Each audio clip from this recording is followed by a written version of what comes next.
Alors, son évolution, c'est quoi, hein? Ben, évidemment, les gens sont fatigués, ça entraîne, du point de vue économique, un certain nombre de jours dans le travail. Et puis, les choses vont évoluer sur une dizaine de jours, et la personne va entrer en convalescence, mais elle va garder une sorte d'asthénie, de fatigue, avec les jambes en coton, la personne ne reprend pas le boulot, elle demande une prolongation, et puis bref, au bout d'une dizaine, douzaine de jours, la personne est vraiment guérie et peut reprendre petit à petit, sur la pointe des pieds, son travail. Alors évidemment, ça c'est l'évolution, mais au bout de l'évolution, il peut y avoir des complications.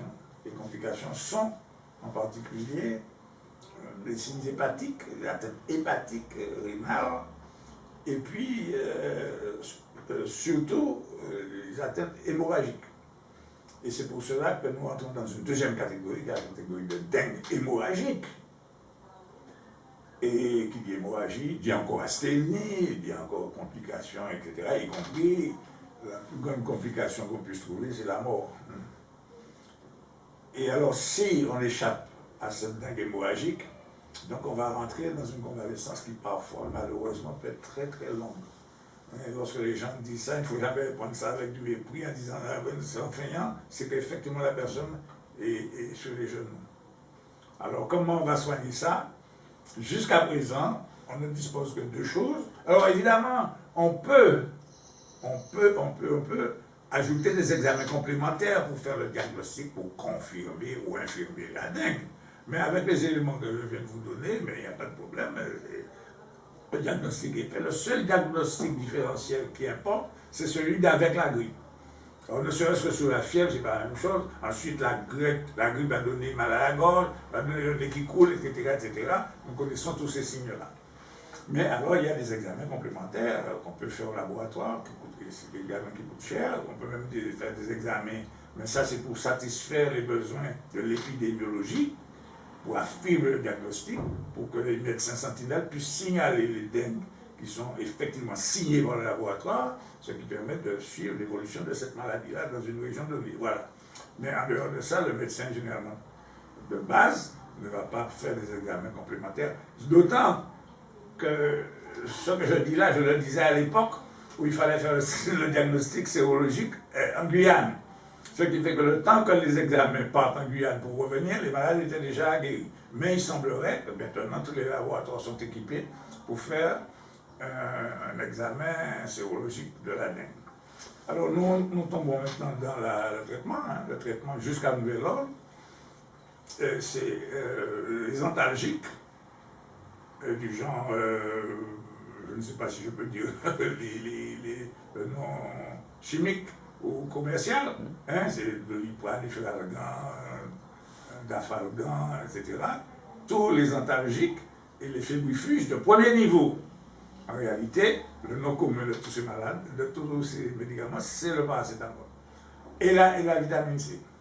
Alors pour ceux qui supportent l'aspirine, et si on appelle ça sous la main, on peut prendre de l'aspirine, mais il est indiqué, nous avons reçu des circulaires bien précises, il faut éviter au début et au stade d'état de la maladie qui s'appelle dengue, il faut éviter de donner l'aspirine parce que l'aspirine fait saigner, c'est un fluidifrant sanguin.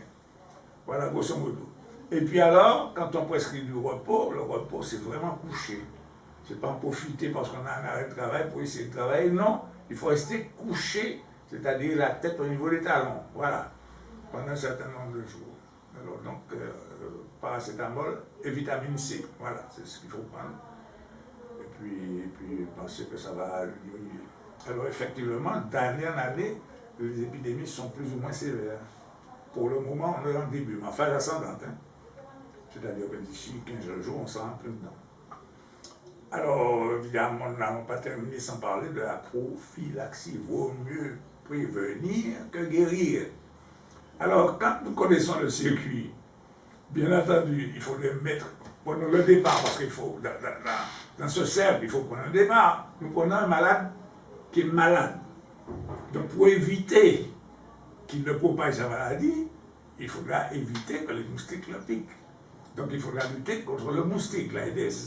Et comme cet Aedes ne peut se développer que lorsqu'il y a de l'eau à sa disposition, il faut éviter que le moustique ne puisse aller pondre dans l'eau. C'est ce qu'on appelle les gîtes. Alors on continue le circuit, il faut éviter le gîte, et quand on revient au citoyen malade, eh bien, il faut lui mettre une moustiquaire pour que le moustique ne vienne pas le piquer pour aller propager la maladie.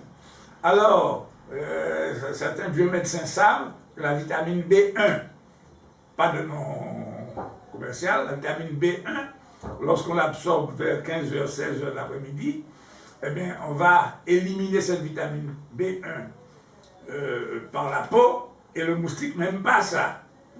Alors, c'est un petit secret que les médecins connaissent qui se transmettent de bouche à oreille. Seulement, voilà, lorsqu'il s'agit d'une femme qui prend la vitamine B1, non seulement la vitamine B1 sera répulsive, comme on dit les Américains, repoussant pour le moustique, mais malheureusement pour les dames, ça repousse les hommes aussi parce que l'odeur n'est pas excellente. Voilà.